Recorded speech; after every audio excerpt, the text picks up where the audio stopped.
Sa harap ng maraming tao sa gitna ng palakpakan, hindi tropeo ang iniabot sa akin ni Gabriel, kundi mga posas. Ang bahay na binuo ko ng may pagmamahal, naging libingan ng aking danggal. Ang liwanag ng mga chandelier sa Grand Ballroom ay tila nakasisilaw na sulo na tumutupok sa aking pagkatao. Nakasuot ako ng isang itim na terno gawa sa pinakamahal na sutla, simbolo ng aking pag-akyat mula sa pagiging isang hamak na arkitekto mula sa lalawigan patungo sa rurok ng lipunan ng Metro Manila. Ngayong gabi, ang proyektong Bahay Ligtas ay nakatakdang parangalan. 3 taon ng puyat pawis at bawat sentimetro ng aking talino ay ibinuhos ko sa mga disenyo ng bahay na iyon para sa mga biktima ng bagyo sa Batangas. Tumayo si Gabriel sa tabi ko.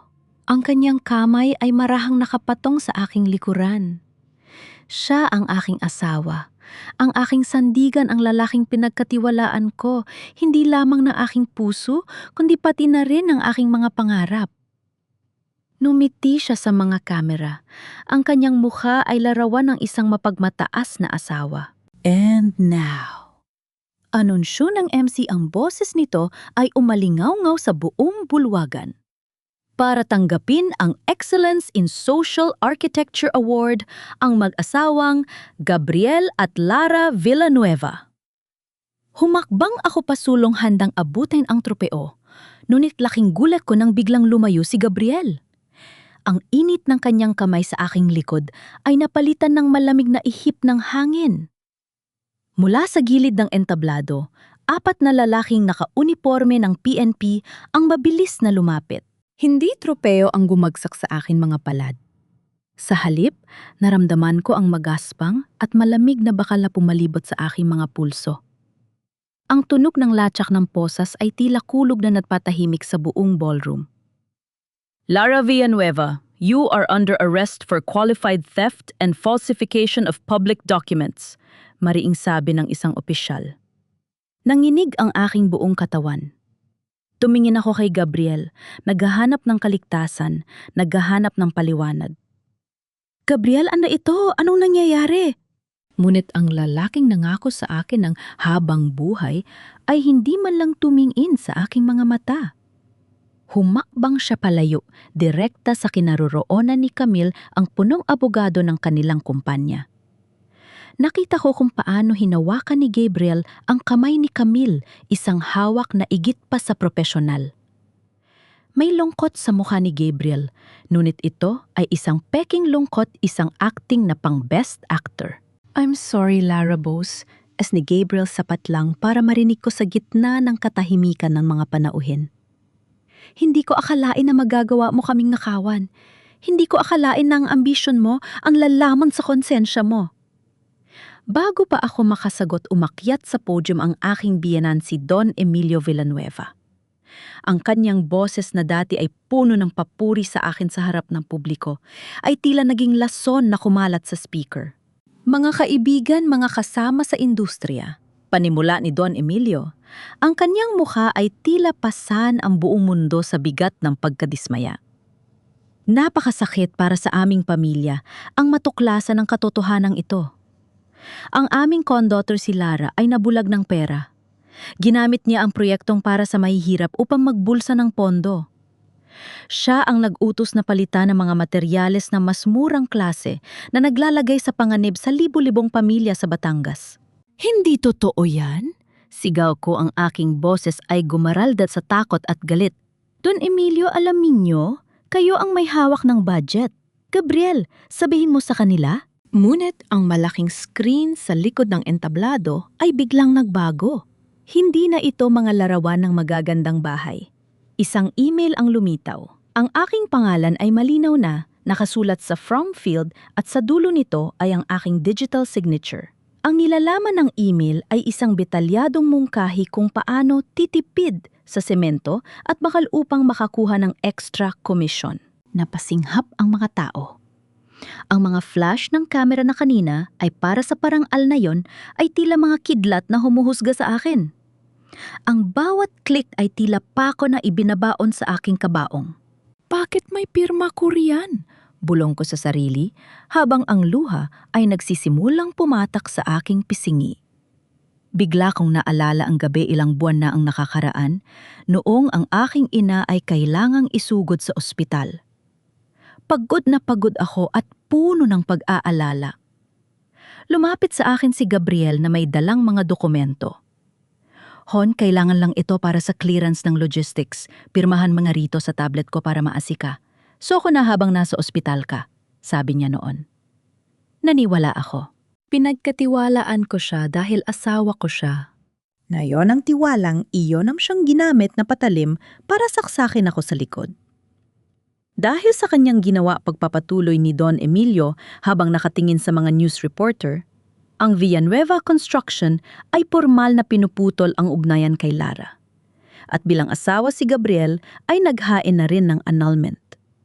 Hindi namin hahayaan na ang dumi ng isang tao ay makasira sa danggal ng aming pamilya na binuo ng ilang dekada. Hinila ako ng mga pulis paalis ng entablado. Ang mahabang gown na aking isinuot ay naging pabigat sumasabit sa aking bawat hakbang. Habang idinadaan nila ako sa gitna ng mga mesa, naramdaman ko ang mga matatalim na tingin ng mga dating kaibigan at kasamahan.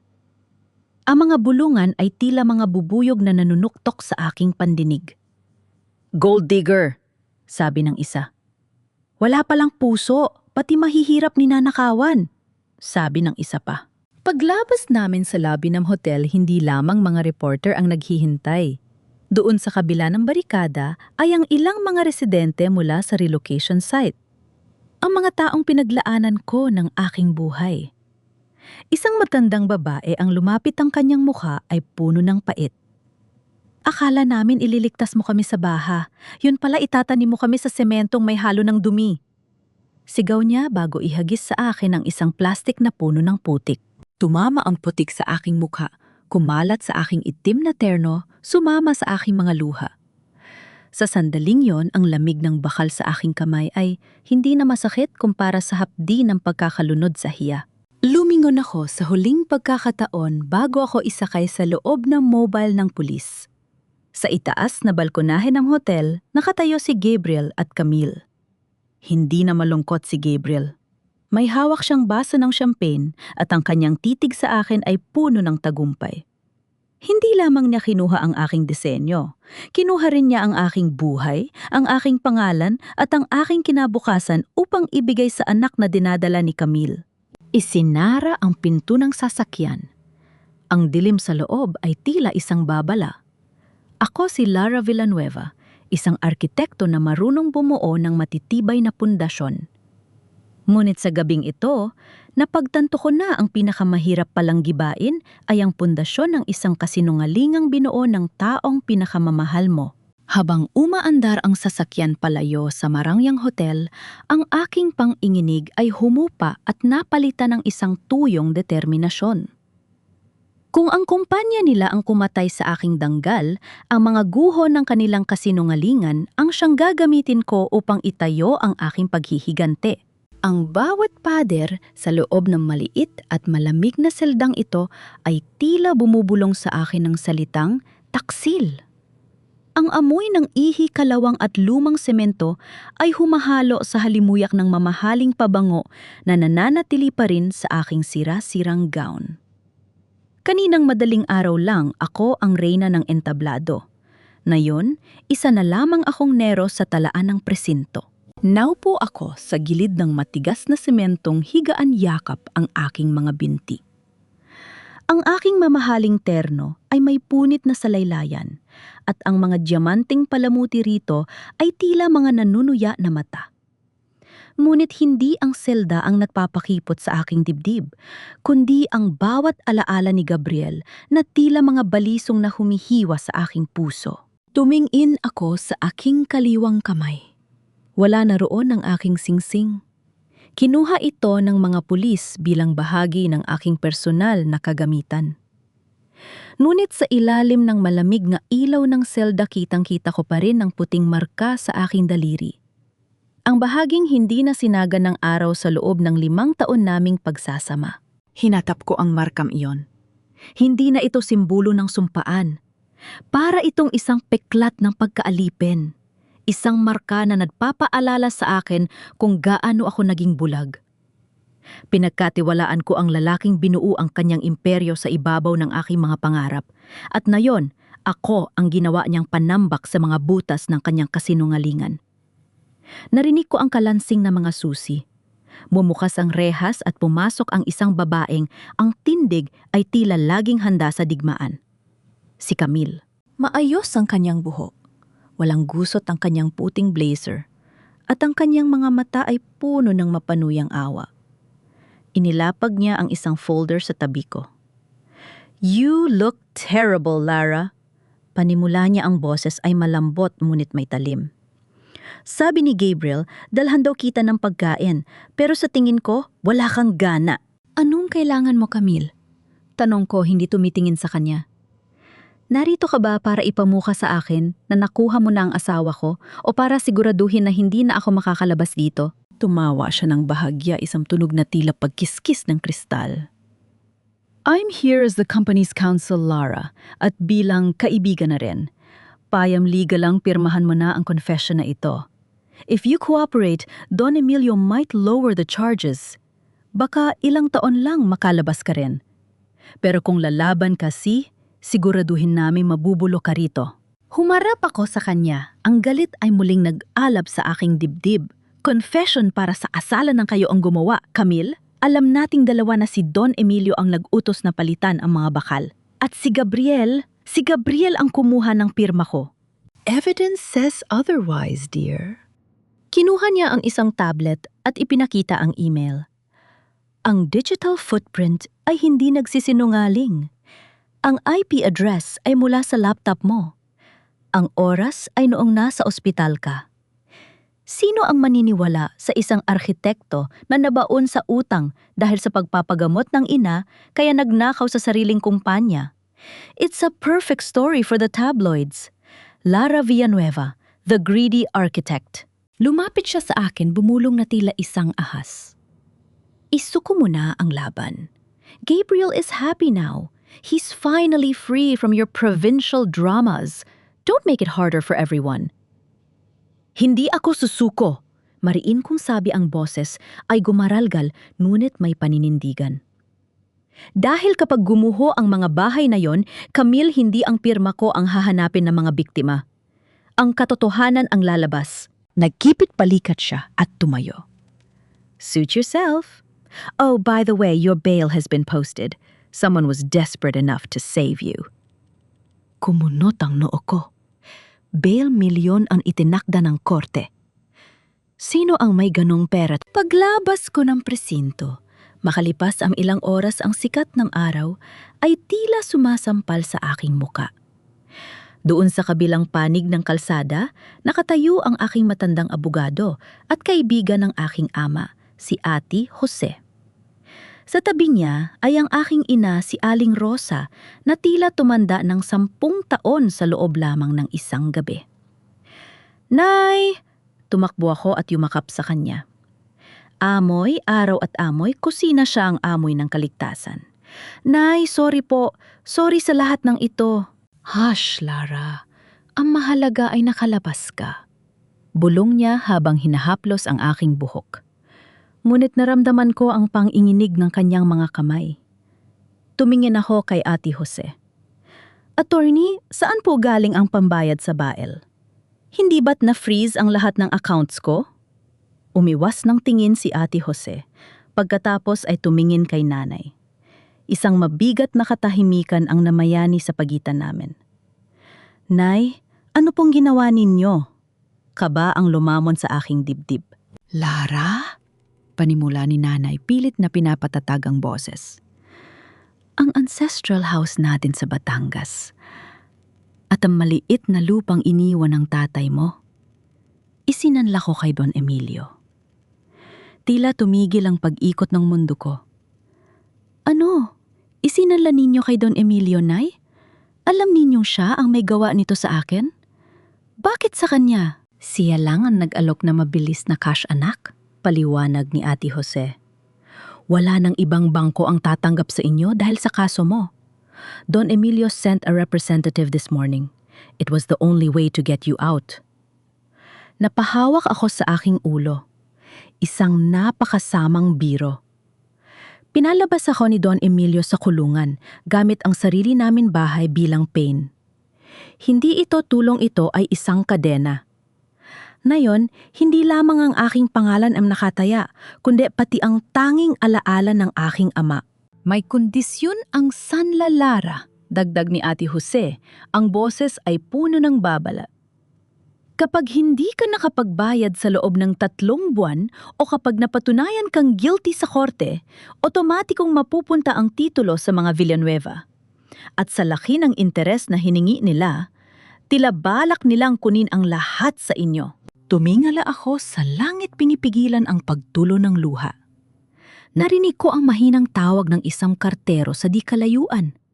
Ngunit ang tanging naririnig ko ay ang tawa ni Don Emilio sa aking isipan. Hindi lamang nila ako gustong ipakulong, gusto nila akong burahin. Gusto nilang kunin pati ang lupang tinatayuan ng aking ina para wala na ako mabalikan. Hindi ninyo makukuha ang bahay namin. Bulong ko sa hangin habang ang aking mga kamao ay nagdidikit sa galit. Hinding-hindi. Lumingon ako sa aking ina at kay Ate Jose. Aalis tayo rito. Babalik tayo sa Batangas. Doon tayo magsisimula. Pero Lara, delikado roon. Galit ang mga tao sa'yo, sabi ni Ate Jose. Mas mabuti nang harapin ang galit ng mga tao kaysa magtago sa anino ng mga Villanueva. Sagot ko. Doon nagsimula ang lahat.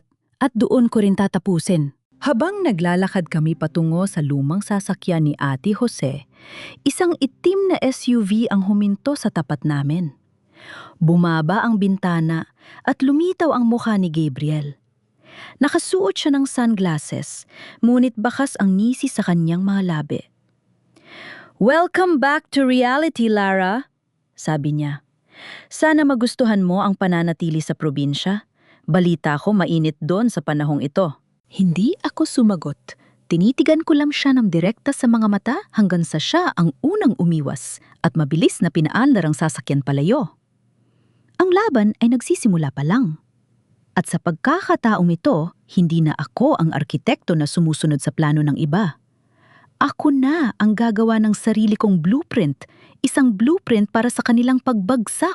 Ang bawat pag-ikot ng gulong ng sasakyan patungo sa aming bayan sa Batangas ay tila isang mabigat na hakbang patungo sa isang bitayan. Ang sariwang hangin na dati ay nagbibigay sa akin ng hininga ngayon ay tila nanunuyo sa aking lalamunan. Habang papalapit kami sa aming barangay, unti-unti kong nakikita ang mga pamilyar na puno ng mangga at ang luma. Ngunit matikas na simbahan, ngunit hindi nakapayapaan ang nararamdaman ko. Pagdating namin sa tapat ng aming bahay, ang aming ancestral house, ay tila tumigil ang mundo. Ang mga kapitbahay na dati ay kumakaway at bumabati sa akin bilang Arkitekta Lara. Mayon ay tila mga estatwa ang may matatalim na mata. Nakita ko si Aling Marites na agad pumasok sa loob ng kanyang tindahan nang makita ako, habang ang ilang kabataan ay nagbubulungan at tumitingin sa akin mula ulo hanggang paa. Ang hiya ay isang lason na mas masakit pa sa sugat. Para ako may dalang nakakahawang sakit na iniiwasan ng lahat. "Huwag mo silang pansinin, anak," bulong ni nanay habang binubuksan ang kalawanging gate. "Pumasok na tayo." Ang loob ng bahay ay amoy lumaamoy na mga tuyong dahon at alikabok ng panahon.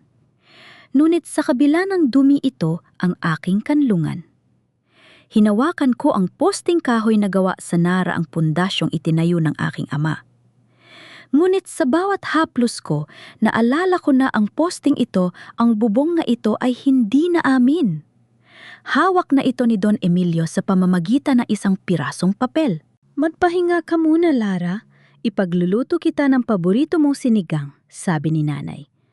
Pilit na pinapasigla ang kanyang boses, ngunit hindi ako makapagpahinga. Nang pumasok si nanay sa kusina, nakita ko ang isang tumpok ng mga papel sa ibabaw ng lumang aparador. Nilapitan ko ito. Hindi ito mga ordinaryong bill. Ito ay mga liham. Ang iba ay sulat kamay. Ang iba naman ay mga print-out mula sa social media na ipinadala sa aming post office. Binasa ko ang isa. Magnanakaw, ibinalik mo sana ang perang kinuha mo sa bahay ligtas. Ang isa naman ay mas matindi. Sana ay gumuhuri ng bahay mo gaya ng ginawa mo sa aming kinabukasan. Nanghina ang aking mga tuhod. Hindi lang pala sa Manila ako hinuhusgahan. Pati ang bayang kinalakihan ko, ang bayang pinagmula ng aking mga pangarap ay naniniwal. Lang praidor ako. Nay, bakit hindi ninyo sinabi sa akin ito? Tanong ko nang lumabas si nanay mula sa kusina. Bitbit ang isang basong tubig. Natigilan siya nang makitang hawak ko ang mga liham. Yumuko siya, ang kanyang balikat ay tila bumigay sa bigat ng lihim na kanyang dinala, habang ako ay nasa kulungan. Ayaw ko lang dagdagan ng isipin mo, Lara. Alam kong wala kang kasalanan. Sapat na sa akin na alam ko ang totoo. Sagot niya, ngunit may pang-inginig sa kanyang boses. Pero Nay, tignan ninyo ito. Itinuro ko ang mga bayarin sa kuryente at tubig na may pulang marka. Nabaon na kayo sa utang dahil sa akin. At ang gamot ninyo, kailan pa kayo huling uminom ng maintenance para sa puso ninyo? Hindi sumagot si nanay. Alam ko na ang sagot.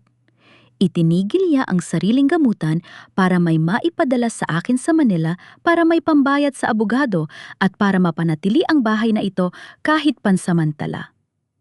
Isang matinding hapdi ang bumalot sa aking dibdib. Ito ang bunga ng aking ambisyon. Akala ko ay itinatayo ko ang pamilya ko. Yun pala ay unti-unti ko silang ibinabaon sa hukay dahil sa tiwalang ibinigay ko sa maling tao. Ang mga Villanueva, kinuha nila ang lahat sa atin, Nay. Pati ang katahimikan ninyo. Sabi ko, ang boses ko ay puno ng pait. Lara, ang utang na loob natin sa tatay mo ay ang pangalan niya. Hawak ni nanay ang aking mga kamay. Huwag mong isipin ang bahay. Mas mahalaga ka. Ngunit paano ko hindi iisipin ang bahay? Ito ang tanging naiwan sa amin. At sa bawat sandali na lumilipas, mas lalong humihigpit ang hawak ni Don Emilio sa leeg namin. Habang nag-uusap kami, isang malakas na tunog ang bumasag sa katahimikan. Blag, isang malaking tipak ng semento ang bumasag sa bintana ng aming sala. Tumalsik ang mga bubog sa sahig, muntik ng tamaan si nanay. Lara, Nay Rosa, lumabas kayo riyan! Sigaw ng isang lalaki mula sa labas. Agad akong tumakbo sa bintana. Sa labas ng gate, nakatayo ang isang lalaking kilala ko, si Mang Kanor. Isa siya sa mga unang nakuha para sa relocation site sa Batangas. Ang kanyang pamilya ang isa sa mga unang lumipat sa bahay ligtas. Mang Kanor, anong nangyayari? Sigaw ko habang binubuksan ang pinto. Anong nangyayari? Itanong mo sa pader ng bahay namin na nagbibitak-bitak na. Galit na galit si Mang Kanor. Ang kanyang mga mata ay puno ng luha ng desperasyon. Ang anak ko halos madaga na nakisame kagabi dahil sa mahinang ulan. Semento ba ito o buhangin lang na pinagtabi-tabi, Lara? Itinuro niya ang tipak ng semento na inihagis niya sa loob. Nilapitan ko ito. Nang hawakan ko ang semento, nadurog ito sa aking mga kamay, parang pulburon. Walang sapat na semento, puro buhangin at mumurahing halo. Hindi ko ito disenyo, Mang Kanor. Binago nila ang materyales. Pilit kong paliwanag. Wala kaming pakialam sa mga blueprint ninyo. Ang pangalan mo ang nasa dokumento. Ikaw ang nangako sa amin ng kaligtasan. Sigaw pa ng isang kapitbahay na nagsisimula ng mag-isip ng gulo. Dahil sa'yo, natutulog kami sa kabagabi-gabi. Nakita ko ang takot sa mukha ni nanay. Nakita ko kung paano siya nang hina at napahawak sa kanyang dibdib. Umalis na kayo, parang awa ninyo. Wala kaming kasalanan.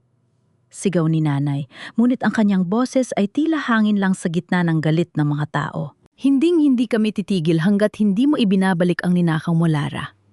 Huling sigaw ni Mang Kanor bago sila umalis, ngunit ang banta sa kanyang mga mata ay nanatili.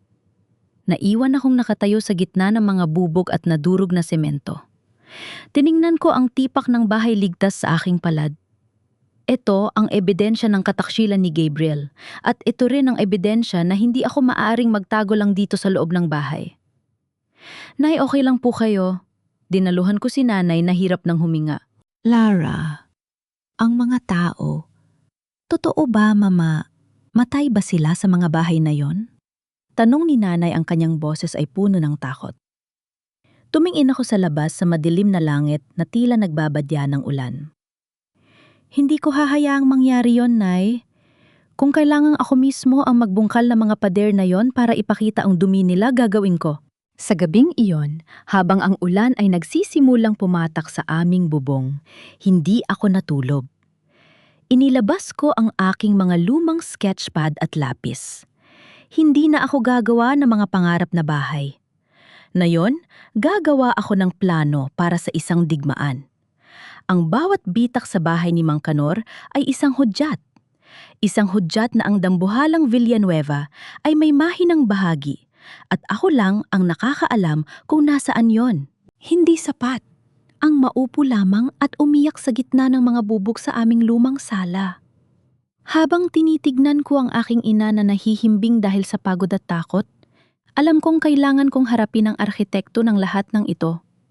Hindi si Don Emilio, dahil alam kong wala siyang puso mula pa sa simula.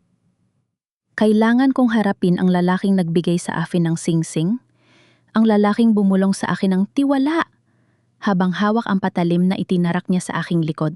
Kinabukasan bumalik ako sa Maynala. Hindi sa marangyang bahay na tinuluyan namin ni Gabriel, kundi sa isang satellite office ng Villanueva Construction sa Makati, isang lugar na alam kong pinupuntahan niya tuwing Martes para sa mga private bidding. Naka-shades ako at nakatalukbong ng scarf upang hindi agad makilala. Nang makita ko ang pamilyar na itim na SUV ni Gabriel na pumarada bumilis ang tibok ng aking puso, hinintay ko siyang makapasok sa elevator bago ako sumunod. Lara! Gulat na sabi ni Gabriel nang bumukas ang pinto ng elevator sa ika-10 palapag. Ano ginagawa mo rito? Bawal ka rito! You're trespassing! Trespassing? Sa kumpanya, ako ang nagdisenyo ng halos kalahati ng mga proyekto. Mariin kong sagot habang humahakbang palabas. Kailangan nating mag-usap, Gabriel. Sa loob ng opisina mo, na yun din. Tumingin siya sa paligid, natatakot na may makakita sa amin. Fine, 5 minutes. Pagpasok sa kanyang opisina, bumungad sa akin ang amoy ng kanyang familiar na cologne. Isang amoy na dati ay nagpapakalma sa akin, ngunit na yon ay nagpapaakyat ng asido sa aking sikmura. Sa ibabaw ng kanyang mesa, nakita ko ang isang frame larawan nila ni Camille Masaya at tila walang itinatagong dumi. Bakit, Gabriel? Direkta kong tanong. Ang pirma ko sa mga order ng materyales, kinuha mo yon noong gabi sa ospital, di ba? Nung akala ko ay tinutulungan mo ako sa mga dokumento para sa clearance ng logistics? Humalahak siya ng bahagya, isang tunog na walang bahid ng pagsisisi. Lara, you were always too focused on the art of architecture. Nakalimutan mong ang construction ay isang negosyo. We needed to cut costs. Ang kumpanya ay nalulugi na bago pa man nagsimula ang bahay ligtas. Don Emilio needed a scapegoat at ikaw ang pinaka-logical choice. Idealistic probinsyana at masyadong nagtitiwala. Kinamit mo ang sakit ng nanay ko para lokohin ako. Sigaw ko, ang boses ko ay nanginginig sa galit. Asawa mo ako, Gabriel. Paano mo nasikmurang gawin ito? Lumapit siya sa akin, ang kanyang mga mata ay naging malamig na parang yelo. Asawa Lara, let's be honest, kinasal lang tayo dahil kailangan ni Don Emilio ng isang pure image para sa kumpanya. Na yung nakuha na namin ang award at ang kontrata, hindi ka na kailangan. Camille is a lawyer, she's useful. You're just a girl with a sketchpad. Naramdaman ko ang isang malakas na sampal sa aking danggal. Mas masakit pa ito kaysa sa pisikal na saktan. Ibubunyag ko ang lahat, banta ko. Pupunta ako sa media. Sasabihin ko ang tungkol sa pirma. Talaga? Mabilis niyang kinuha ang kanyang cellphone at may pinindot. Bago mo gawin yan, pakinggan mo muna ito. Isang audio recording ang tumunog. Boses ko yon. Gabriel, kailangan ko ng pera. Kahit magkano, ibigay mo lang. Gagawin ko ang lahat basta iligtas mo ako rito sa gulo na ito. Handa akong manahimik basta mabayaran ako. Nanlaki ang aking mga mata. Hindi ko sinabi yan pinagtagli-tagni mo ang mga usapan natin sa kelpon? Sino ang maniniwala sa'yo? Nisi niya. Sa pandinig ng publiko, isa kang gahaman na arkitekto na ngayon ay tinatangka kaming i-extort para sa silence money. Kapag nilabas mo ang kwento mo, ilalabas ko rin ito. Sino ang kakampihan nila? Ang biktima ng extortion o ang babaeng may ebidensya ng korupsyon? Napaurong ako. Ang bawat salita niya ay tila isang rehas na muling bumabalot sa akin. Hindi lang niya ako ninakawan ng karera, ninakawan din niya ako ng boses. Umalis ka na, Lara, sabi niya habang bumabalik sa kanyang upuan. At huwag ka nang babalik.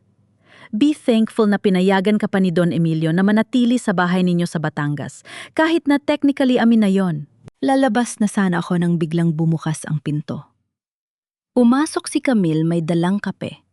Na makita ako, tinaasan niya ako ng kilay. Oh, the ex-wife is here. Sabi ni Camille, ang kanyang labi ay nakapula na parang dugo. Gabriel, honey, don't waste your breath. May meeting pa tayo sa mga investors. Amel mo naman, kailangan nating siguraduhin na ang legacy ng pamilya ay protektado. Lumapit si Camille kay Gabriel at hinalikan ito sa pisngi sa harap ko. Isang tahasang pang-uuyam. Lara, tawag ni Camille bago ko maisara ang pinto. Don't forget to pack your things properly when you leave the province. We might turn that ancestral house into a boutique hotel soon.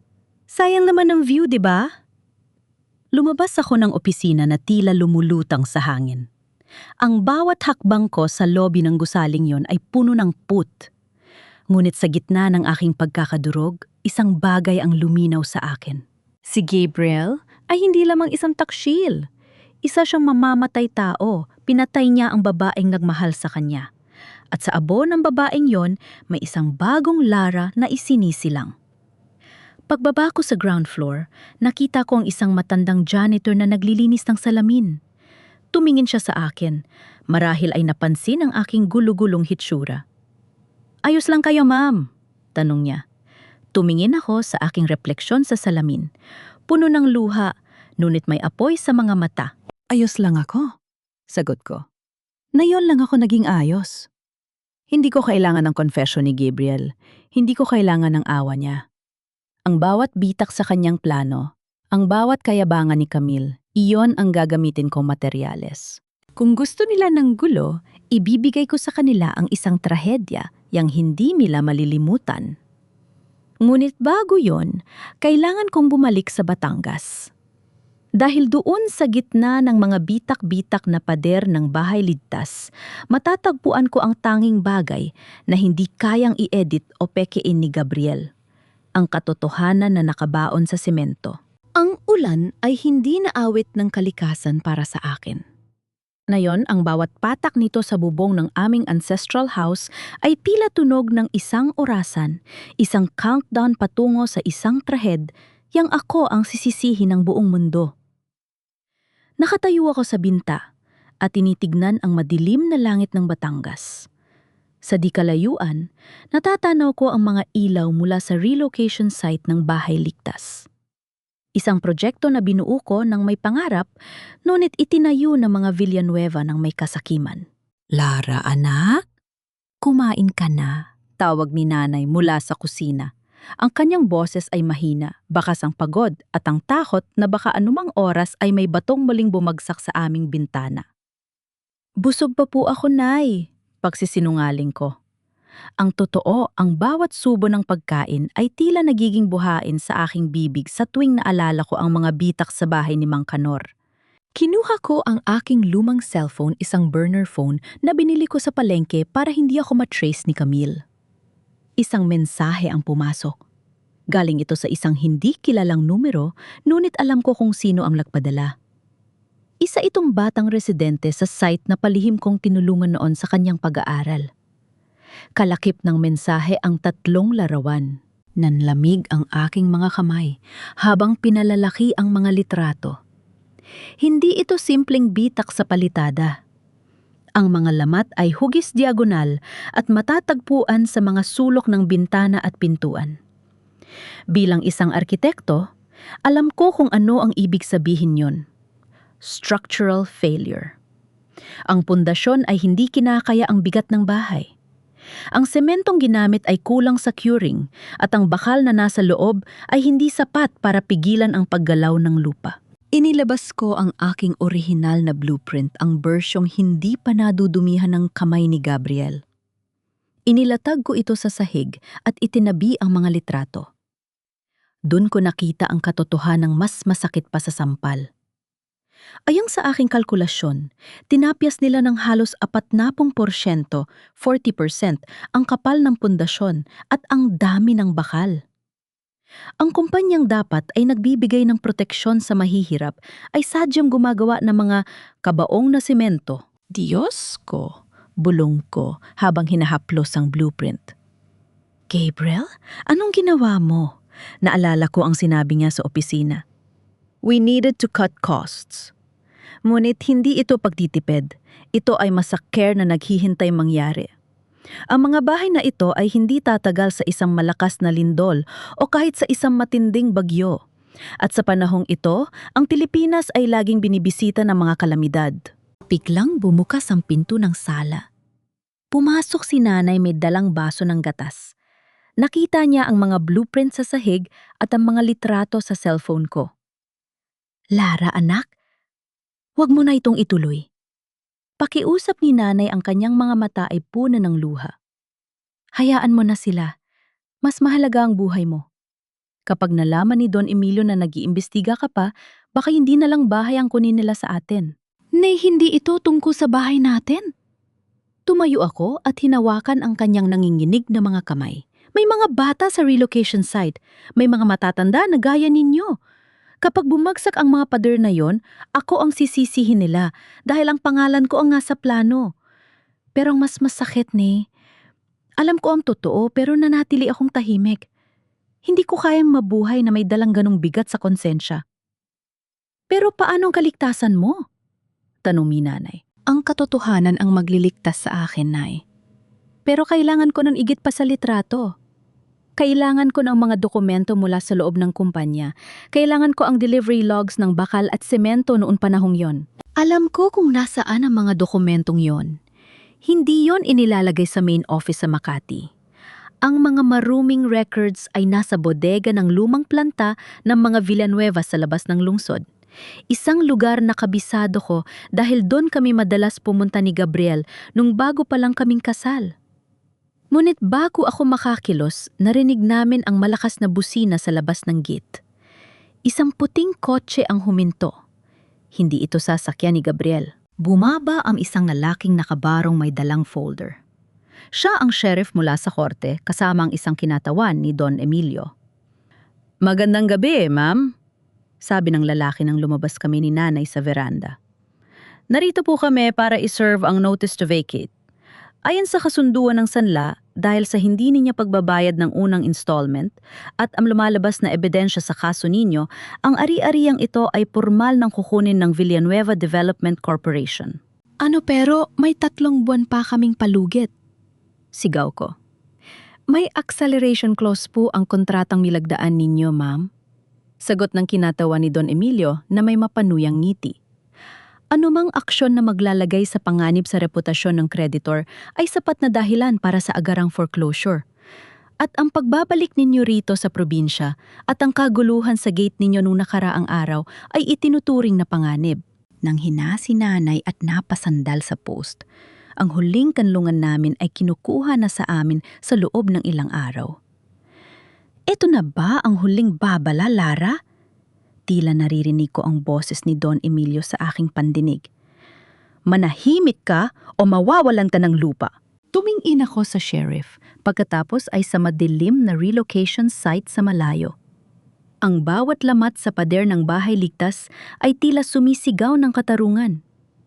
Kung mawawala ang bahay namin, wala na akong dahilan para matakot pa. Wala na silang kayang kunin sa akin na hindi pa nila nakuha. Nay, bulong ko habang inaalalayan siyang pumasok. I-impact ninyo na ang mga pinakamahalagang gamit natin, pero hindi tayo aalis para sumuko. Saan tayo pupunta, Lara? Tanong ni nanay habang umiiyak. Tumingin ako sa refleksyon ko sa salamin. Ang maamong mukha ng arkitektong nagmahal kay Gabriel ay wala na. Ang nakikita ko na ngayon ay isang babaeng handang sumabog kasama ang mga kasinungalingan ng mga Villanueva. Babalik ako sa Maynila, Nay, pero hindi bilang Lara Villanueva. Kailangan kong pumasok sa loob ng kumpanya nila. Kailangan kong maging anino na, sisira sa pundasyon nila mula sa loob. Ang desisyon ko ay pinal. Kung ang bahay ligtas ay gumuho dahil sa mahinang pundasyon, sisiguraduhin kong ang imperyo ng mga Villanueva ay guguho dahil sa isang katotohanang hindi nila kayang itago. Hindi sapat ang makinig lamang sa mga bulong ng mga pader. Kung gusto kong pabagsakin ng isang higante, kailangan kong maglakad sa ilalim ng kanyang anino nang hindi niya napapansin.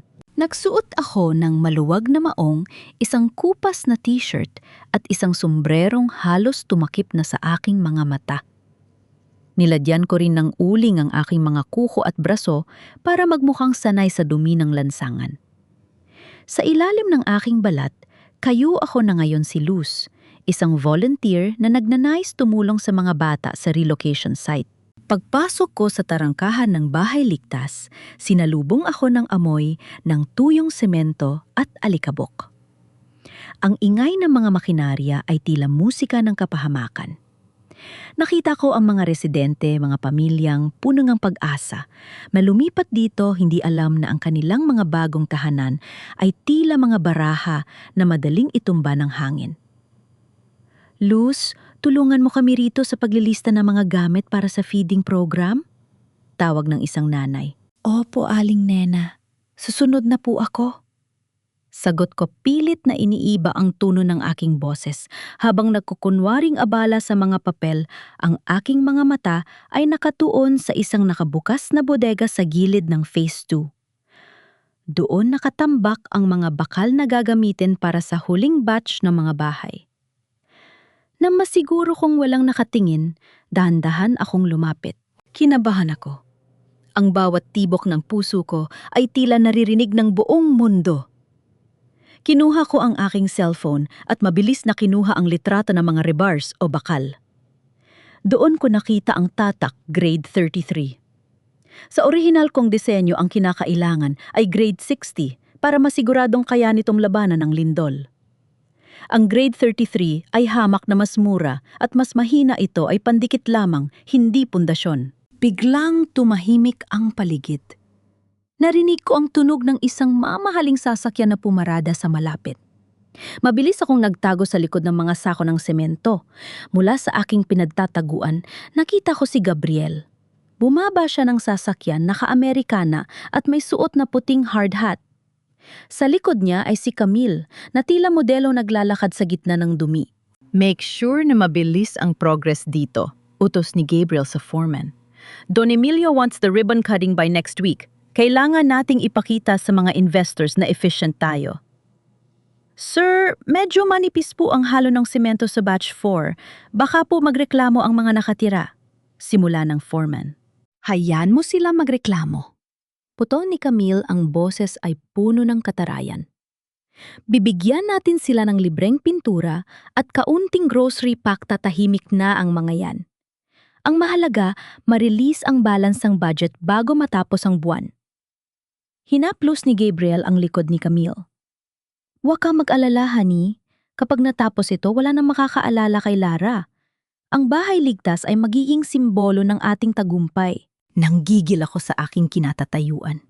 Ang bawat salita nila ay tila lason na dumadaloy sa aking ugat. Ang buhay ng libu-libong tao ay ginagawa nilang laro para lamang sa pera at kapangyarihan. Nang umalis sila para tignan ang kabilang dulo ng site, nakita ko ang pagkakataon. Alam ko may isang temporarayang opisina sa loob ng isang container van kung saan itinatago ang mga delivery logs. Mabilis akong gumapang patungo roon. Mapalad ako dahil nakabukas ang pinto. Pumasok ako at agad na hinalungkat ang mga file.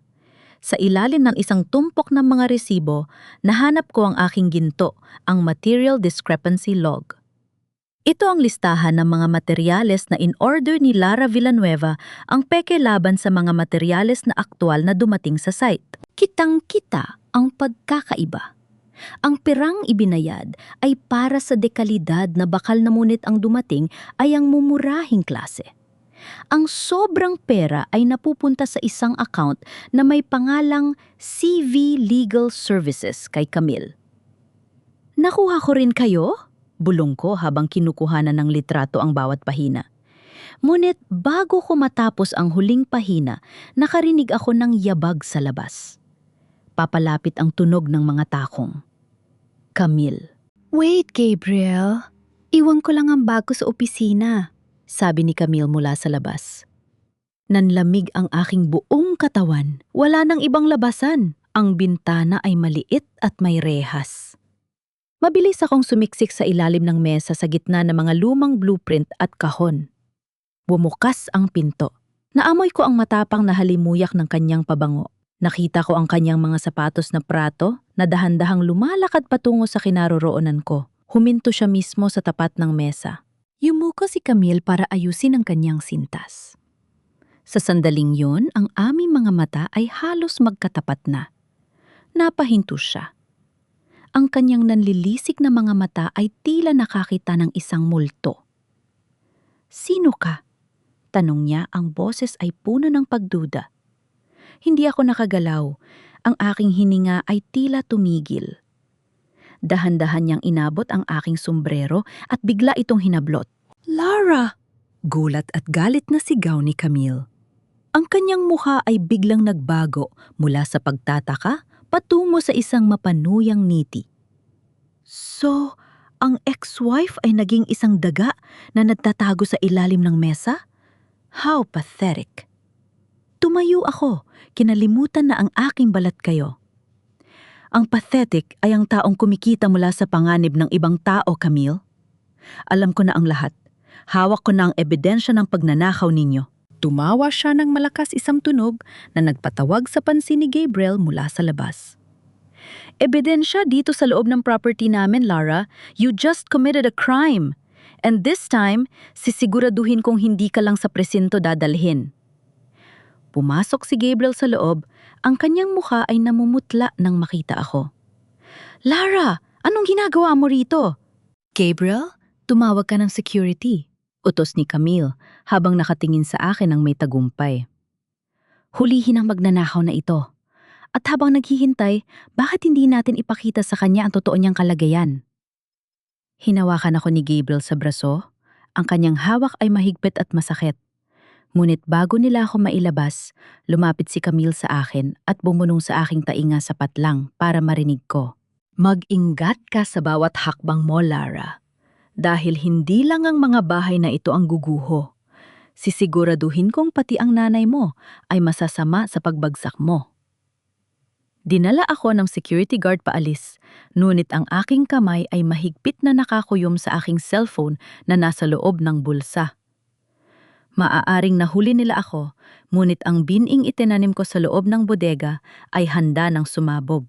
Ang bawat hakbang palabas ng container van ay tila isang martsa patungo sa sarili kong bitayan. Hawak ni Gabriel ang braso ko ng mahigpit habang sa paligid namin ang mga residente ng bahay ligtas ay nagsisimulang magtipon.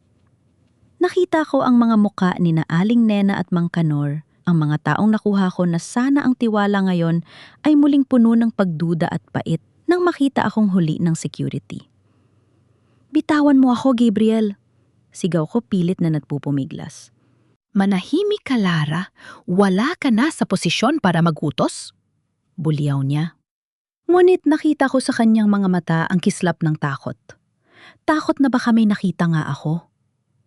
Huminto kami sa gitna ng site kung saan ang lahat ay makakakita. Humarap si Camille sa mga tao, ang kanyang boses ay malakas at puno ng otoridad, tila isang reynang paparusa sa isang alipin. Mga kababayan, tignan ninyo ang babaeng ito, ituro ako ni Camille. Si Lara Villanueva, ang arkitektong nagnakaw sa inyo, ay nagpanggap na volunteer para sirain ang proyektong ito. Gusto niyang itigil ang construction para lalo kayong maghirap. Hindi totoo yan, sigaw ko sa mga tao. Tignan ninyo ang mga bakal. Tignan ninyo ang semento, pinapatay nila kayo ng dahan-dahan. Isang malakas na sampal ang dumapo sa aking pisngi. Napalingon ang aking ulo sa lakas niyon. Si Camille nakangiti nang mapanuya ang kanyang mga mata ay nanlilisik. "You are pathetic, Laura!" Bulong ni Camille sapat lang para kaming tatlo ni na Gabriel ang makarinig. "Akala mo ba mananalo ka? You are just a broken woman with a broken name." Lumingon si Camille kay Gabriel at hinawakan ng kamay nito pagkatapos ay itinuon muli ang atensyon sa akin. May kinuha siyang maliit na puting papel mula sa kanyang bulsa at iwinagayway ito sa harap ng mukha ko. Ito ang dahilan kung bakit hinding-hindi ka na makakabalik kay Gabriel. At ito ang dahilan kung bakit hinding-hindi ka mananalo sa pamilya Villanueva, sabi ni Camille. Dahan-dahan niyang inilapit ang labi sa aking tainga. "I'm pregnant, Lara. 12 weeks. Ang batang dinadala ko ang magiging tagapagmana ng lahat ng ito. Ang dugong Villanueva na kailangan ni Don Emilio para ituloy ang kanyang legacy. At alam mo ba kung ano ang pinakamasarap na bahagi na buo? Ang batang ito noong panahong umiiyak ka pa sa bisig ni Gabriel dahil sa sakit ng nanay mo." Tila tumigil ang pagtibok ng puso ko. Ang bawat salita ay tila isang bala na tumatagos sa aking dibdib. Tumingin ako kay Gabriel, naghahanap ng pagtanggi, naghahanap ng kahit anong senyal, les na nagsisinungaling si Camille. Ngunit yumuko lang si Gabriel. Iniwas niya ang kanyang tingin. Sa sandaling yon alam ko na ang katotohanan. "Gabriel?" Bulong ko, ang boses ko ay halos hindi lumabas. Totoo ang sinabi niya, Lara. Sabi ni Gabriel, ang boses ay malamig at walang emosyon. Camille is carrying my child. My priority is my family now. Handa na ang mga dokumento para sa annulment. Pirmahan mo na lang para matapos na ito ng maayos. Family. Natawa ako ng mapait kahit na ang mga luha ay nagsisimulang pumatak. Ang pamilyang binuo sa kasinungalingan at pagtataksil, Gabriel. Hindi lang ako ang trinaydor mo. Trinaydor mo pati ang sarili mong danggal. Lumapit muli si Camille, hinaplos ang kanyang tiyan ng may pagmamalaki. "Ang anak ko ang kukuha ng lahat ng dapat ay sayo. Ang bahay, ang yaman at ang pangalan. Habang ikaw ay magiging isang alaala na lamang ng pagkakamali ni Gabriel. At huwag mong kakalimutan," dagdag ni Camille, ang boses ay naging seryoso at puno ng banta.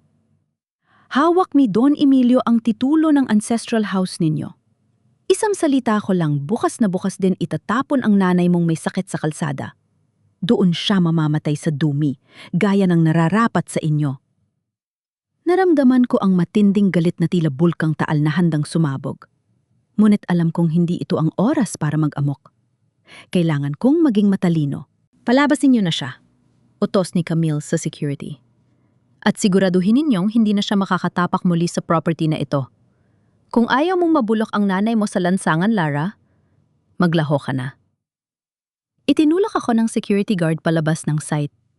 Nadapa ako sa maputik na kalsada sa harap ng maraming taong nanonood. Ang aking damit na panggising ay puno ng putik. Ang aking mukha ay basa ng luha at ulan. Habang nakaluhod ako sa putikan, narinig ko ang tawanan ni na Camille at Gabriel mula sa malayo.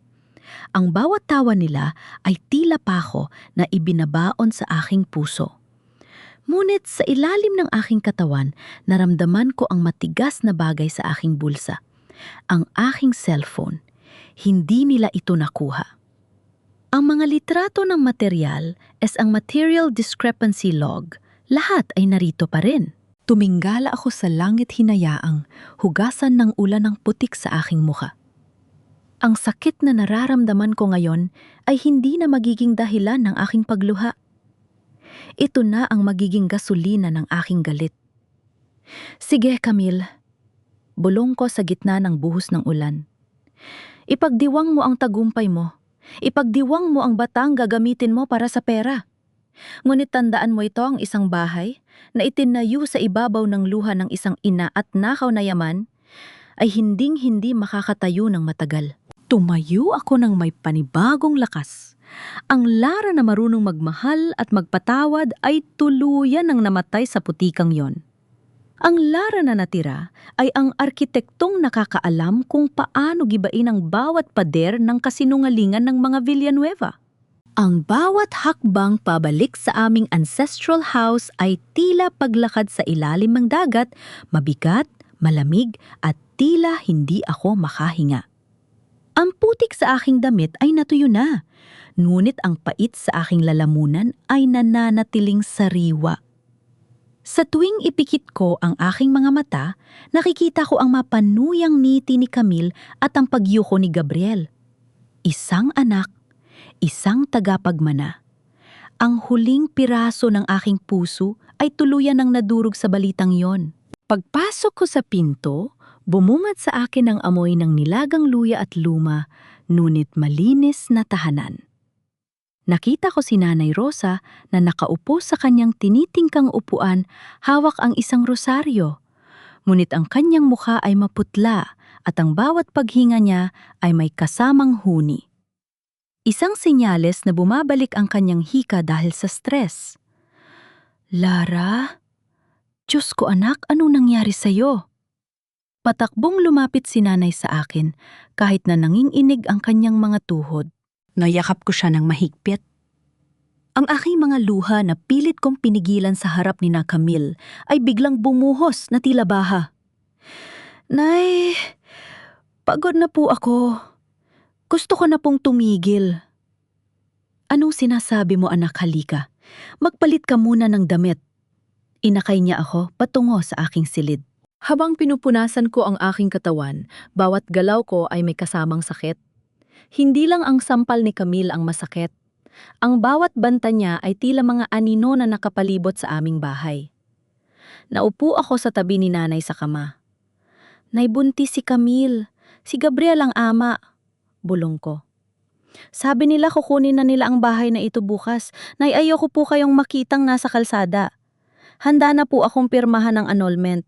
Handa na po akong manahimik basta wag lang nila kayong saktan. Humarap sa akin si Nanay. Inabot niya ang aking mukha ang kanya mga palad na magaspang dahil sa pagtatrabaho sa bukid noon ay naramdaman kong tila pinakamahal na sutla. Lara, tingnan mo ako. Mariing sabi ni Nanay. Ang bahay na ito ay gawa sa kahoy at semento. Maaari itong gumuho, maaari itong sunugin. Pero ang katotohanang itinanim ng tatay mo sa iyong pagkatao, iyon ang hindi nila kayang nakawin. Mas gugustuhin ko pang matulog sa ilalim ng tulay na nakataas ang no, kaysa tumira sa palasyo ng mga Villanueva na nakayuko sa kahihiyan. Pero ang gamot ninyo, Nay, ang ospital, ang Diyos ang bahala sa akin, Lara. Pero ikaw, kapag sumuko ka ngayon, habang buhay mong dadalhin ng bigat na hinayaan mong manalo ang kasamaan. Huwag mong gawin ito para sa akin. Gawin mo ito para sa mga taong umaasa sa iyo sa bahay ligtas.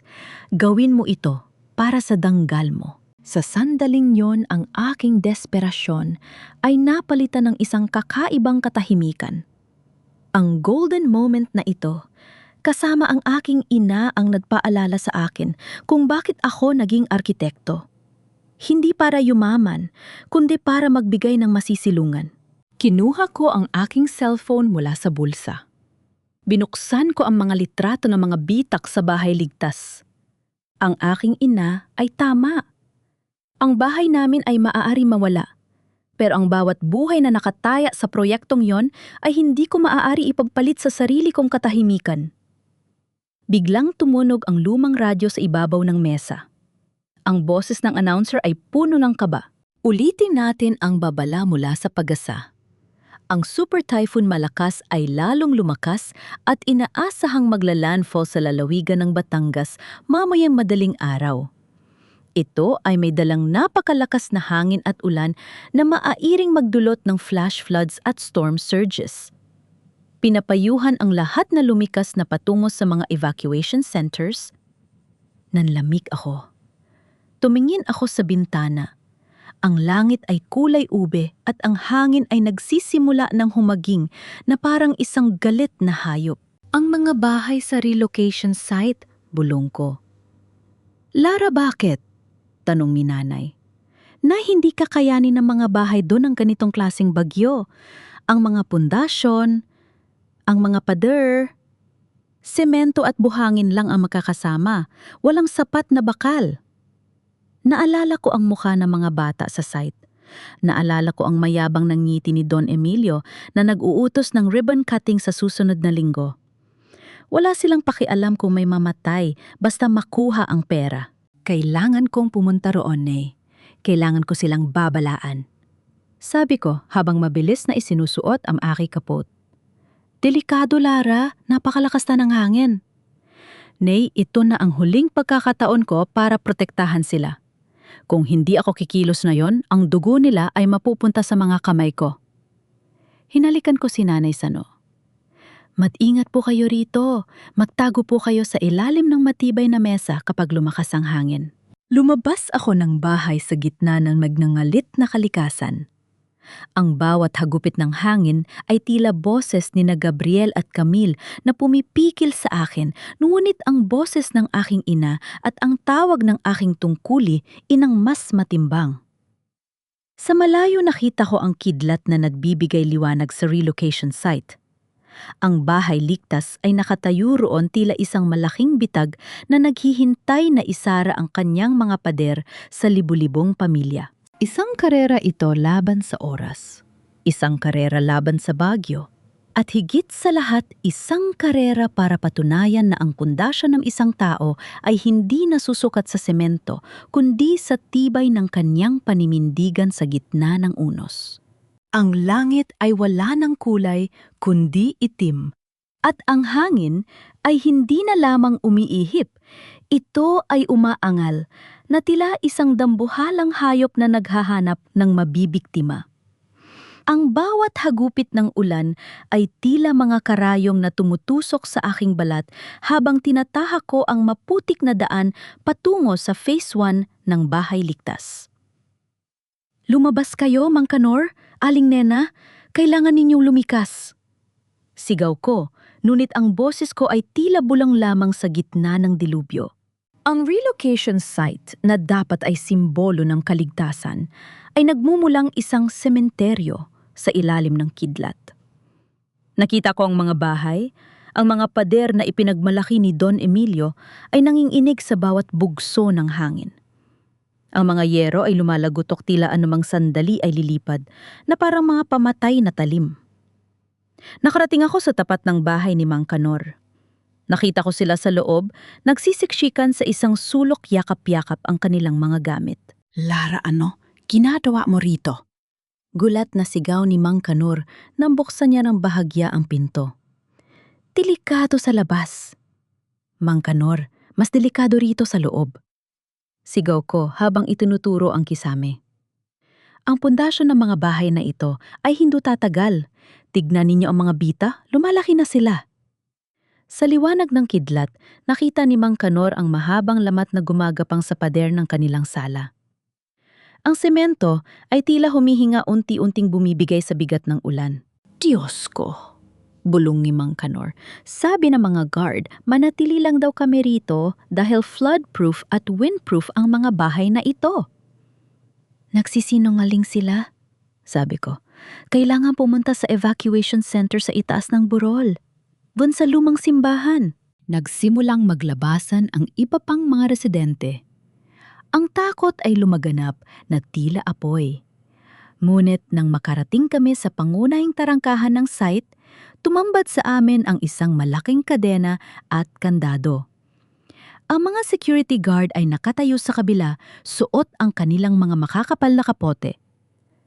Buksan ninyo ang gate, palabasin ninyo ang mga tao, sigaw ko sa kanila. Hindi maari, Ma'am Lara.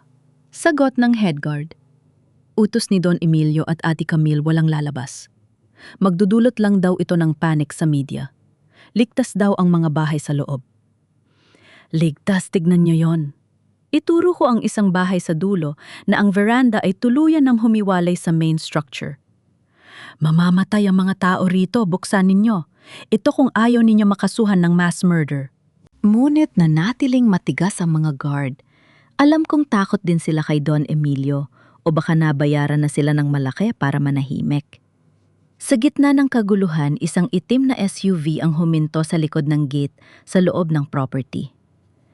Bumaba ang bintana at lumitaw ang mukha ni Gabriel.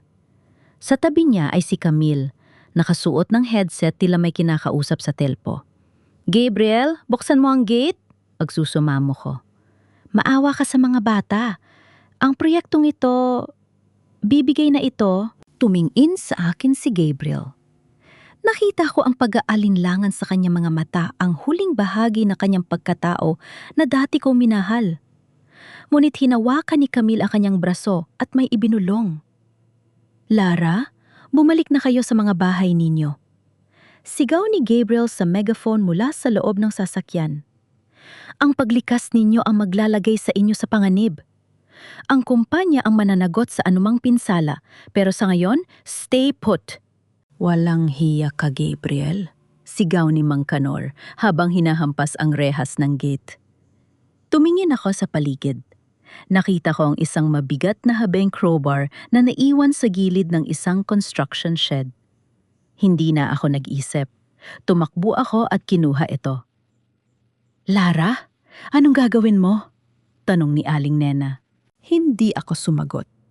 Puno ng galit at desperasyon, itinara ko ang crowbar sa pagitan ng kadena at ng bakal na gate. Ginamit ko ang buong bigat ng aking katawan, ang bawat hapdi ng sampal ni Camille, ang bawat sakit ng pagtataksil ni Gabriel ay ibinuhos ko sa isang puwersa. "Hinto, Lara, itigil mo yan?" sigaw ni Gabriel habang bumababa ng sasakyan. Ngunit huli na siya. Sa isang huling malakas na tulak, naputol ang kadena. Bumukas ang gate ng may malakas na tunog. "Takbo sa simbahan, huwag kayong lilingon," utos ko sa mga tao. Nagsimulang dumaloy ang mga pamilya palabas ng bitag. Nagkagulo ang mga guard, hindi alam kung sino ang pipigilan. Sa gitna ng ulan, nagkatitigan kami ni Gabriel. Siya ay nasa loob ng kanyang marangyang. Sasakyan ligtas at tuyo, habang ako ay nakatayo sa putikan basang-basa. Ngunit sa kauna-unahang pagkakataon malaya. "Lara, sisirain mo ang kumpanya," sigaw ni Camille na lumabas na rin sumisilong sa payong ng isang guard. "Hindi, Camille," sagot ko habang tinutulungan ang isang matanda na makalakad. "Kayo ang sumira rito nung pinili ninyong magnakaw sa pundasyon. Ngayon, panoorin ninyong gumuho ang lahat." Isang nakakangilong tunog ng pagkapunit ng semento ang umalingaw-ngaw. Sa likuran namin, ang model unit ang bahay na itinayo ni Gabriel para sa mga investors ay dahan-dahang tumagilid. Ang pader nito ay nagkapira-piraso na parang biskwit bago tuluyang bumagsak sa putikan. Napasinghap si Gabriel. Ang kanyang Excellence Award ay nabaon sa dumi sa loob ng ilang segundo. Ang dilubyo ay hindi pa tapos. Ngunit habang inaakay ko ang huling pamilya paakyat ng burol, alam kong ang pinakamalakas na bagyo ay hindi ang nasa langit, kundi ang katotohanang handa ko nang ilabas sa buong mundo. Sumikat ang araw sa Batangas na tila isang malupit na saksi sa pinsalang iniwan ng bagyo. Ang putik ay makapal at ang mga guho ng bahay ligtas ay nagkalat tila mga kalansay ng isang pangarap na naging bangungot. Sa loob ng temporaryong opisina ng Villanueva Construction, nakaupo si Gabriel sa harap ng kanyang mesa. Ang kanyang mga kamay ay nanginginig habang hawak ang isang baso ng kape na matagal na naging matabang at malamig. Ang marangyang terno niya kagabi ay gusot-gusot at may bakas ng putik sa laylayan. Bumukas ang pinto at pumasok si Don Emilio. Hindi gaya ni Gabriel, ang matanda ay tila hindi man lang natagusan ng unos. Maayos ang kanyang puting barong at ang bawat hibla ng kanyang buhok ay nasa tamang lugar. "Papa, kailangan maglabas ng statement," bungad ni Gabriel. Ang boses ay puno ng kaba. "Ang video ni Lara na sumisira sa gate at ang pagbagsak ng Phase 2, kumakalat na sa social media. Hinahanap na tayo ng mga news outlets." "Statements are for the weak, Gabriel," malamig na sagot ni Don Emilio habang tinitignan ang mapa ng site sa dingding. Ang kailangan natin ay isang salarin, isang taong kukuha ng lahat ng sisi para mailigtas ang pangalan ng kumpanya. Salarin, Papa. Nandyan na si Lara. Sinampahan na natin siya ng kaso. Tumingin si Don Emilio sa kanyang anak ng may halong pait at tang-uuyam. Lara saved those people, Gabriel. Nung pinuwersa niya ang gate, naging hero siya sa mata ng publiko. Ang kaso laban sa kanya ay guguho kapag napatunayan sa investigasyon na mahina talaga ang semento. Hindi na siya uubrang biktima. Lumapit ang matanda kay Gabriel at tinapik ang balikat nito. May inihanda na akong mga dokumento. Camille is finalizing the transfer of liability. Ang lahat ng pirma sa procurement ng bakal at semento, ang lahat ng bank transfer sa CV Legal Services, lahat yun ay nakaturo sa'yo. Nanigas si Gabriel. Sa akin pero Papa kayo ang nag-utos. Alam niyan, kayo ang nakikinabang sa pondong nakuha natin? Ako ang pundasyon ng pamilyan ito, Gabriel. Bulyaw ni Don Emilio ang kanyang boses ay tila isang utos mula sa langit. Maaaring palitan ng isang haligi, pero kapag ang pundasyon ang nawala, guguho ang lahat. You are my son. This is your duty to the Villanueva name. Lumabas si Don Emilio nang walang lingon likod. Naiwan si Gabriel na tila isang estatwa. Nanghina ang kanyang mga tuhod at napaupo siya sa kanyang silya. Sa gitna ng kanyang pagkataranta, may napansin siyang isang itim na folder sa ibabaw ng mesa ni Camille na naiwan ng bahagyang nakabukas. Pinuksan niya ito. Doon nakita ni Gabriel ang isang travel itinerary, isang ticket sa eroplano patungong Spain, isang private jet arrangement at mga bank account transfer sa isang offshore bank. Lahat ay sa pangalan ni Don Emilio at Camille. Walang pangalan ni Gabriel. Walang para sa kanya. Isa lang ang passport, bulong ni Gabriel habang binibilang ang mga dokumento. Isang ticket, isang tao lang ang balak iligtas ni Papa at ni Camille. Napaktanto ni Gabriel na siya ang Mojun na madaling palitan. Siya ang inihandang sakripisyo upang makatakas ang kanyang ama at ang babaeng akala niya ay nagmamahal sa kanya. Biglang tumunog ang kanyang cellphone, isang unknown number. Gabriel? Boses ni Lara ang narinig niya. Malamig kalmado, ngunit puno ng autoridad. Lara? Anong kailangan mo? Tanong ni Gabriel, ang boses ay gumaralgal. Napanood ko ang pagbagsak ng bahay ninyo, Gabriel. Hindi lang ang semento ang gumuho kagabi, kundi ang lahat ng pinaghirapan ninyong itayo sa ibabaw ng kasinungalingan, sabi ni Lara. Alam ko kung anong ginagawa ni Don Emilio ngayon. Alam kong ikaw ang gagawin niyang panakiputas. Paano mo nalaman? Dahil kilala ko ang tatay mo at kilala rin kita. Masyado kang naging kampante sa ilalim ng kanyang anino, sagot ni Lara. Gabriel, may hawak akong ebidensya na hindi mo alam. Ang mga delivery logs na nakuha ko sa bodega, may mga orihinal na resibo roon na may pirma ni Don Emilio bago pa nila ito i-edit para ilagay ang pangalan ko o ang pangalan mo. Napahawak si Gabriel sa kanyang dibdib. Lara, tulungan mo ako. Ayaw kong mabulok sa kulungan. May pagpipilian ka, Gabriel, sabi ni Lara. At sa pagkakataong ito, naramdaman ni Gabriel ang bigat ng bawat salita. Gusto mo bang maging scapegoat ng tatay mo at ng babaeng iiwanan ka rin kapag wala ka ng pera?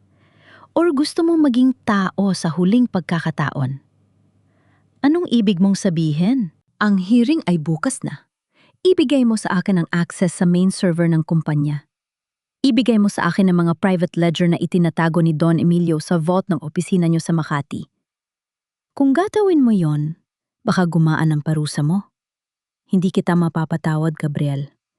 Pero maaari kitang bigyan ng pagkakataong gawin ang tama. Tumingin si Gabriel sa bintana sa mga taong naglilinis ng putik sa labas, ang mga taong muntik ng mamatay dahil sa kanyang katahimikan. Nakita niya ang anino ni Camille sa labas ng pinto, tila may kausap sa telpo, o nang palihim tumatawa habang nakatingin sa malayo. Lara, bulong ni Gabriel, ang kanyang mga mata ay napuno ng luha ng pagsisisi at galit. Ibibigay ko ang lahat. Sisiguraduhin kong hindi lang ako ang babagsak sa pamilyang ito. Hihintayin kita bukas, Gabriel. Huwag mong kakalimutan ang katotohanan ay gaya ng tubig, anumang pilit mong itago gagawa at gagawa ito ng paraan para lumabas. Ipinatong ni Gabriel ang telpono. Tumayo siya at kinuha ang kanyang susi. Sa labas, ang hangin ay nananatiling malamig, ngunit sa loob ng kanyang dibdib, may isang apoy na nagsisimulang mag-alab, ang apoy ng isang taong wala ng balak protektahan ang pundasyon ng isang kasinungalingan. Ang bulwagan ng Professional Regulation Commission ay punong-puno ng mga tao, mga reporter, at mga matatalim na tingin. Ang hangin ay mabigat sa amoy ng lumang papel at kaba.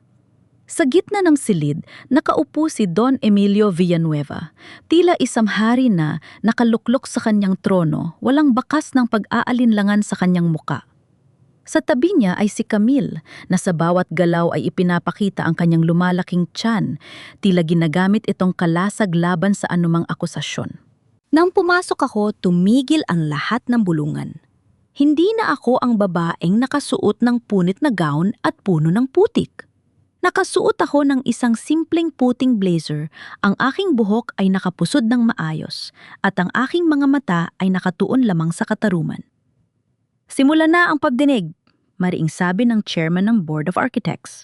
Tumayo ang abogado ni Don Emilio, inilatag ang mga ebidensya na dati nang sumira sa akin.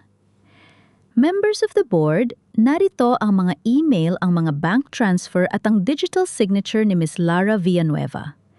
Malinaw na siya ang nag-utos ng pagtitipid sa materyales upang mabulsa ang pondo. Ang naganap na pagguho sa bahay ligtas ay bunga ng kanyang kasakiman. Tumayo ako, hindi para magmakaawa, kundi para lumaban. Ang mga dokumentong yan, panimula ko ang boses ko ay kalmado, ngunit umaalingaw-ngaw sa buong silid, ay gaya ng mga bahay na itinayo ninyo sa Batangas, maganda sa labas pero bulok at walang pundasyon sa loob.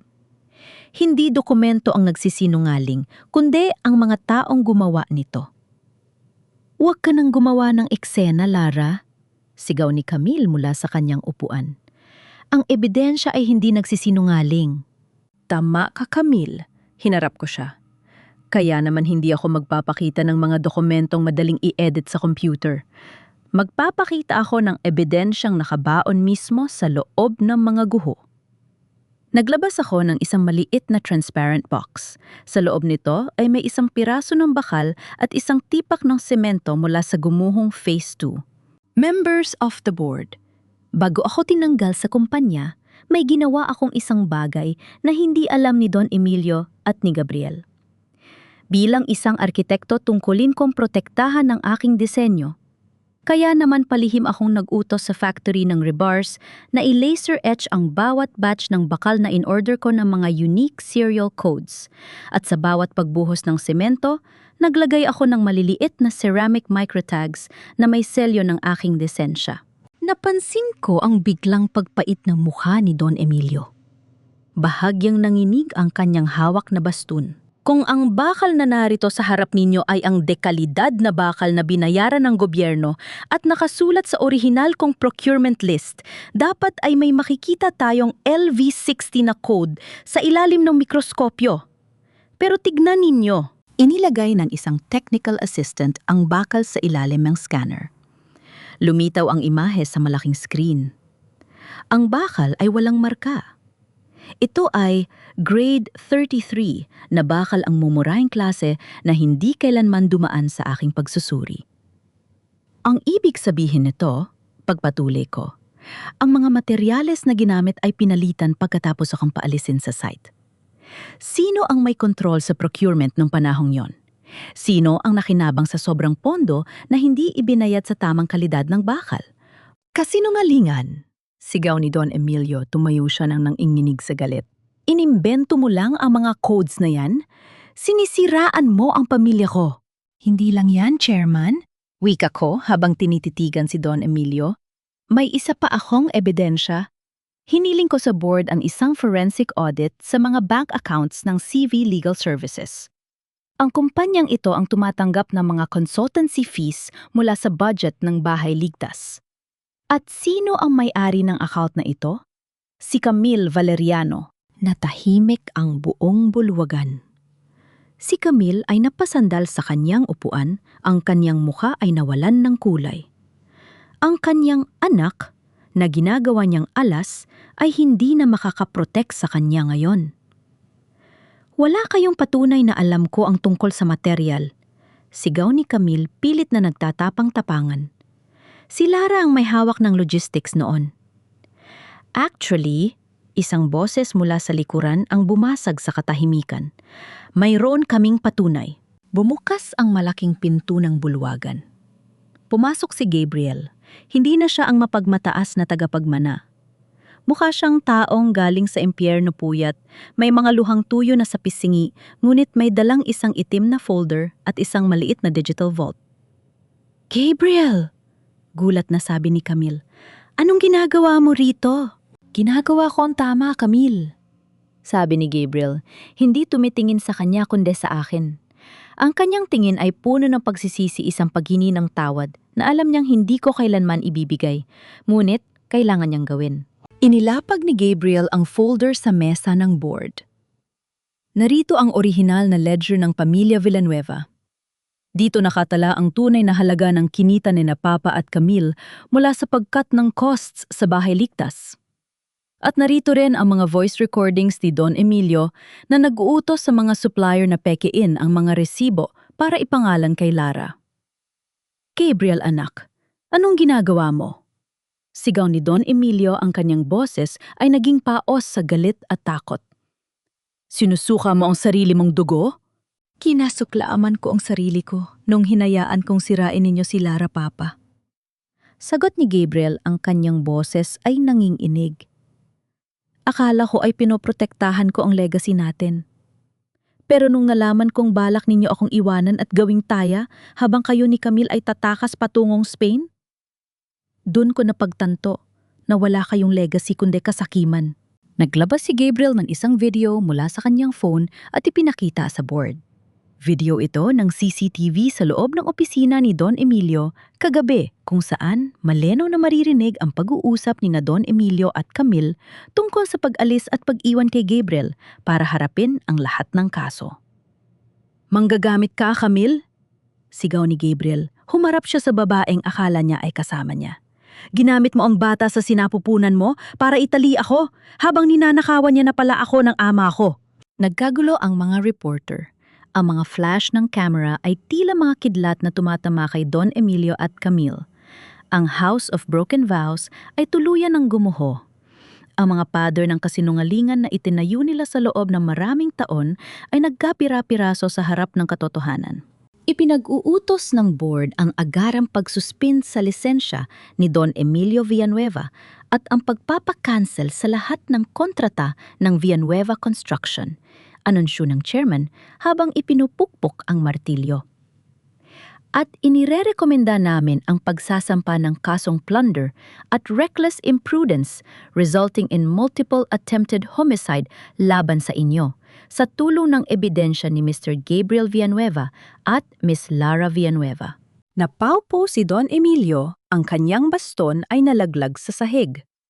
Si Camille ay napahagulgol, hawak ang kanyang tiyan, ngunit wala nang nakikiramay sa kanya. Tumingin ako kay Gabriel. Tumayo siya sa harap ko, umaasang may makikita siyang kahit kaanting pagpapatawad. Lara, I'm sorry. I hope this fixes everything. Tumingin ako sa kanya ng diretsyo. Walang galit, ngunit wala ring pag-ibig. Hindi nito maaayos ang lahat, Gabriel. Hindi nito maibabalik ang tiwalang pinatay mo. Pero sapat na ito para malaman ng mundo na ang pangalan ko ay hindi kailanman naging marumi gaya ng sa inyo. Tumalikod ako at naglakad palabas ng bulwagan. Sa labas, ang sikat ng araw ay tila isang yakap ng kalayaan. Ang bawat hakbang ko ay magaan, tila ang bawat tipak ng semento ng Bahay Ligtas na nagpabigat sa akin ay unti-unti nang naglalaho. Napanalunan ko ang digmaan. Pero alam ko, ang tunay na tagumpay ay wala sa pagbagsak ng kaaway, kundi sa pagtayo muli ng sariling buhay mula sa mga guho. Ang mga headline sa pahayagan at ang mga balita sa telebisyon ay hindi tumitigil sa pag-alingaw-ngaw ng isang pangalan Villanueva. Ngunit sa pagkakataong ito, hindi ito tungkol sa tagumpay o mga parangal. Ang imperyong itinayo ni Don Emilio sa loob ng ilang dekada ay gumaho na tila isang bahay na gawa sa baraha. Pagkalipas ng ilang linggo, nakatayo ako sa harap ng gate ng aming ancestral house sa Batangas. Ang notice to vacate ay wala na napalitan ng isang dokumentong nagpatunay na ang titulo ay malinis at muling nasa ilalim ng pangalan namin ni Nanay. Ang bawat sentimo na kinuha ni Don Emilio ay nabawi sa tulong ng korte at ang aming tahanan ay ligtas na mula sa kanyang mga kuko. "Lara, anak, handa na ang tsa," tawag ni Nanay mula sa veranda. Maayos na ang kanyang paghinga at ang kulay sa kanyang mga pisingi ay bumalik na. Ang katahimikan sa aming bakuran ay hindi na nakakatakot. Ito ay puno na ng kapayapaan. "Susunod na po ako, Nay," sagot ko habang pinagmamasdan ang huling sinag ng araw. Bago ako pumasok, isang pamilyar na sasakyan ang huminto sa tapat ng aming gate. Hindi ito ang marangyang SUV na dati ay nagpapabilis sa tibok ng aking puso. Ito ay isang simpleng sedan luma at may mga gasgas. Bumaba si Gabriel. Mukha siyang ibang tao. Wala na ang kanyang mamahaling suit, wala na ang kanyang kayabangan. Nakasuot siya ng simpleng t-shirt at maong. Lumapit siya sa rehas, hindi nangangahas na pumasok ng walang pahintulot. "Lara?" Mahina niyang tawag. Lumapit ako, nungit nanatili sa kabilang panig ng gate. Ang rehas na ito ay hindi lamang bakal. Ito ang hangganan ng aming mga mundo na hindi na muling magtatagpo. Narito ako para ibigay ito. Inabot niya ang isang envelope. Ang pirmadong annulment papers. Hindi ko na patatagalin pa ang proseso. Karapatan mo maging malaya sa akin. Kinuha ko ang sobre. Sa wakas, ang huling kadenang nag-uugnay sa akin sa kanyang pagkakamali ay naputol na. "Salamat, Gabriel," tanging nasabi ko. "Si Papa, nasa hospital, arrest siya. Stroke." Balita niya ang boses ay puno ng pait. "At si Camille, iniwan niya ako nang malamang wala na kaming pera. Ang batang dinadala niya, hindi ko alam kung itutuli niya o hindi pero wala na siyang pakialam sa akin. I lost everything, Lara. Justice served, di ba?" Tinitigan ko siya. Hindi justice ang tawag sa pagkawala ng lahat, Gabriel. Karma ang tawag doon. Justice ang tawag sa pagkakaroon ko ng pagkakataon itayo muli ang buhay ko nang wala ka. Lara, alam ko hindi sapat ang sorry. Pero sa bawat gabi na naalala ko ang ginawa ko sa iyo, parang guguhorin ang mundo ko. May luha sa kanyang mga mata. "May pagkakataon pa ba tayo kahit bilang magkaibigan?" Dahan-dahan akong umiling. Ang isang pundasyong nasira dahil sa kataksilan, Gabriel, ay hindi na maaaring tayuan muli ng anumang gusali. Maaari kitang patawarin para sa sarili kong katahimikan, pero hindi ibig sabihin ninyon ay tatanggapin kita muli sa buhay ko. Inilabas ko ang aking lumang singsing mula sa bulsa, ang singsing na ibinigay niya nung akala ko ay siya ang aking habambuhay. Inilapag ko ito sa ibabaw ng post ng gate. "Ibalik mo na ito sa kanila o itapon mo sa dagat. Wala na itong halaga sa akin," sabi ko. Tumalikod ako at nagsimulang maglakad palayo. Narinig ko ang mahinang tawag ni Gabriel, ngunit hindi na ako lumingon. Ang bawat hakbang ko ay patungo sa isang kinabukasan na ako mismo ang magdidesenyo. Kinabukasan, pumunta ako sa relocation site. Hindi na ito tinatawag na bahay ligtas. Sa tulong ng gobyerno at ng mga bagong investors, ang proyektong ito ay muling itinatayo sa ilalim ng bagong pangalan. Bagong simula. Nakatayo ako sa gitna ng construction site, hawak ang aking bagong blueprint. Ang bawat post ay sinisigurado kong may sapat na bakal ang bawat halo ng semento ay tinitiyak kong matibay. Ang mga residente sa pangunguna ni Mang Kanor ay nandoon din, tumutulong sa abot ng kanilang makaya. Arkitekta Lara, salamat po sa hindi pagsuko sa amin, sabi ni Mang Kanor habang inaabutan ako ng tubig. Nuumiti ako. Tungkulin ko ito, Mang Kanor, at may magandang balita ako. Ipinakita ko sa kanila ang isang dokumento. Ipinagkaloob ko na ang Bahay Ligtas Design bilang isang open source license. Ibig sabihin kahit anong lokal na pamahalaan o organisasyon sa buong Pilipinas ay maaring gamitin ang disenyong ito ng libre. Wala nang kumpanyang maaring magmonopoly o magnakaw sa ideya yang para sa mahihirap. Nagpalakpakan ang mga tao. Sa sandaling yun, naramdaman ko ang tunay na tagumpay. Nawalan man ako ng pagkakataong yumaman mula sa aking imbensyon, nakamit ko naman ang pinakamahalagang bagay, ang danggal ng aking propesyon at ang kaligtasan ng aking kapwa. Habang pinagmamasdan ko ang mga pader na unti-unting tumatayo, naisip ko ang aking sariling buhay. Gaya ng mga bahay na ito, dumaan ako sa matinding unos. Gumuho ang aking mundo, nilamon ng putik ang aking pangalan at trinaydor ako ng mga taong pinagkatiwalaan ko. Ngunit natutunan ko na, ang pinakamatibay na pundasyon ay hindi ang semento o bakal na nakikita ng mata. Ang pinakamatibay na pundasyon ay ang katotohanan, ang integridad, at ang kakayahang tumayo muli matapos ang pagbagsak. Ako si Lara Villanueva, isang arkitekto. At ngayon hindi na ako nagdidisenyo ng mga bahay para lamang sa mga Villanueva. Nagdidisenyo ako ng pag-asa para sa bawat Pilipinong nangangarap ng isang tahanang hindi kailanman magigiba ng anumang dambuhalang kasinungalingan. Sa ilalim ng maliwanag na sikat ng araw, nakita ko ang aking refleksyon sa isang bagong bintana. Ang babaeng nakatingin sa akin ay hindi na ang biktima ng kahapon. Siya na ang arhitekto ng sariling niyang kaligayahan.